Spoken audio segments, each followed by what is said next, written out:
a burlesque dancer who just covers, shows you the foot, and you can guess what the calf is like, but she doesn't show it to you. I think perhaps my favorite story in the Torah is the story of Dinah. She goes out and she was raped, wasn't she? I mean, she's wondering about she's raped, but she falls in love with the guy. She's in love with the guy who raped her. Which doesn't sound a lot like rape to me, but I pass no judgments.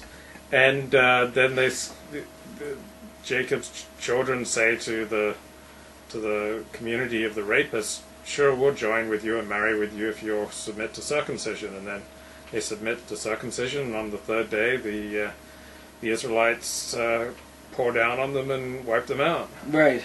That's pretty hardcore. It's very hardcore, and it's extremely hardcore, and we don't encourage our viewers to act this way. No. Even though it's in the Bible. And it was Levi and Simon, right? Yeah. Yeah. Because Levi and Simon show up again here. Supposedly Levi and Simon are the two who are most responsible for Joseph's being thrown into the pit. And thrown into a pit is a metaphor that comes up a lot for difficult times in life, being thrown into the pit. But I just want to say something about about the animal that humans in Joseph's animal nature again. Like when you're talking about rape in the animal kingdom. Well, it's true what you said. I mean, the primary animal drive is not of sympathy for the woman; it's for the defilement. I mean, of the male property. Even the word rape comes from ravaging property. Rape was originally a legal term, I think, or like a Middle English legal term for related to property. So and I think it is wise to look at like our closest relatives among primates, because there's a lot of similarities, and yeah, I mean, there's a reason why when two men are watching, when two men are going to to consort with the same woman, their testicles actually grow slightly in size. I may have mentioned this before. Mine does. Yeah, right. Well, they do, but the reason is because it's this sperm competition thing. There's this anyway. That is the root of Joseph's kind of animal desires, and the point is that he learns. He makes the mistake enough times. He learns. He gives himself over to his higher nature rather than his animal nature, and he becomes an agent of Hashem rather than an agent of his own ego. So that's glorious for Joseph. When Joseph interprets the dream about the 7 years of feast and the 7 years of famine, and he encourages the Pharaoh to save during the good times, I feel like that's a message for all of us in our lives in this economy or any economy. Yes. That to save during the good times so that you can make it through these tough times without going on charity. I really agree. I mean, there are so many people, the whole kind of consumer debt crisis, I mean, it's all about just go, go, go, go, go. And then things get rough and you're asked out and you feel like the world has done something to you. Well, not really. That's maybe not how you ought to live. I mean, I've always thought you save. I mean, that's why I was not in a rush I didn't feel like I had to go back to work right away after GC, because I'm a saver. And I'm not a saver because I'm a hoarder. I'm a saver because when shit gets, because I want to be able to take my time and not get freaked out. And I think it's a huge lesson. But it does seem like if Joseph has really transcended this his ego, I'm a little perplexed by what he does with the brothers here, as far as why he makes them jump through all these hoops, and why he. I mean, what's going on with that? That's where Rabbi Ari Kahn, in his commentary this week, it goes further. Is excellent. So you can find links on my website, lukeport.net. To Ari Kahn? To his commentary on this week's Torah portion. And this is what's going on. We might better understand the brothers' conduct in this scene if we are sensitive to their spiritual or religious needs. They are not negotiating, they are seeking punishment.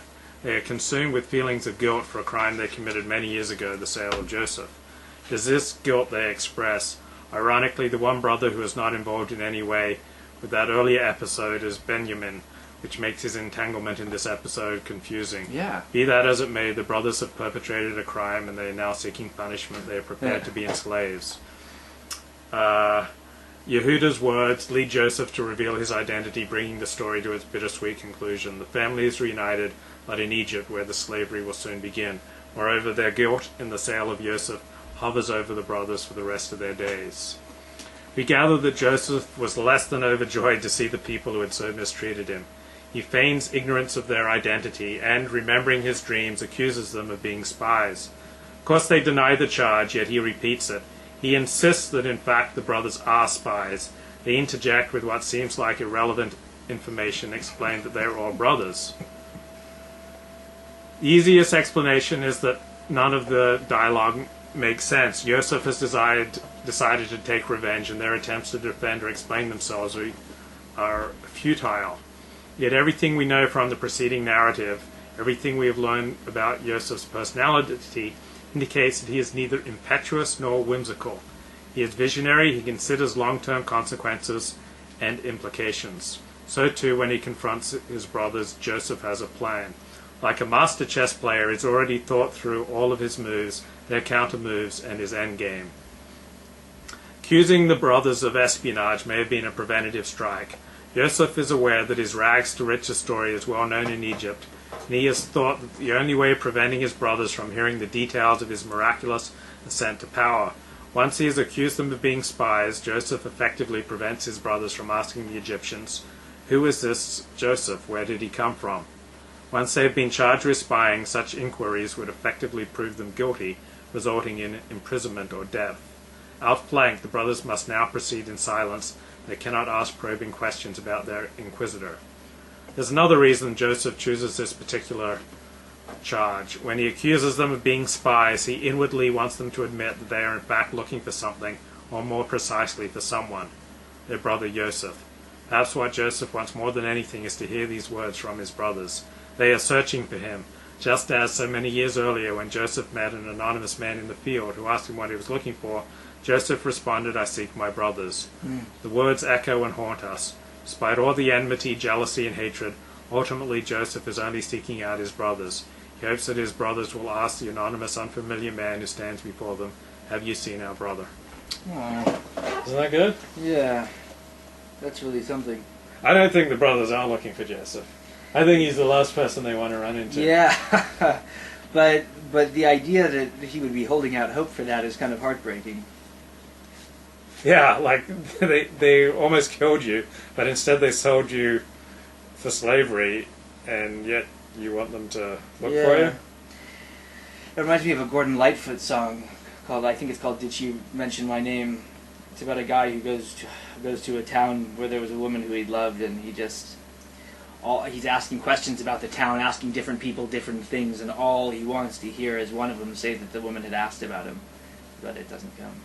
Sounds a little bit about like the Nelson Algren novel Walk on the Wild Side, where a guy falls in love with a woman who moves to New Orleans and becomes a prostitute, and he goes looking for her. Which is also like, what's that novel? Is it Of Human Bondage, where the guy's a cripple and he falls in love with this woman who becomes a hooker? I don't know. I like the narrative though. But that's very sad, because Joseph, I have to admit, I've been looking at him because it's my name, and I've met Jews who tend to say your name is not an accident, and so I was looking for things in him, and I haven't found him a very sympathetic character so far, but that makes me like him a lot. Makes me empathize with him a lot more, because he did say that, and I wondered in the previous portion why they put that in, that he was wandering through a field asking for where are his brothers. So to think that this is why, that he's still asking that question after all this time is heartbreaking for him. It's interesting. Joseph says to them on the third day, "Do this and live. I fear God."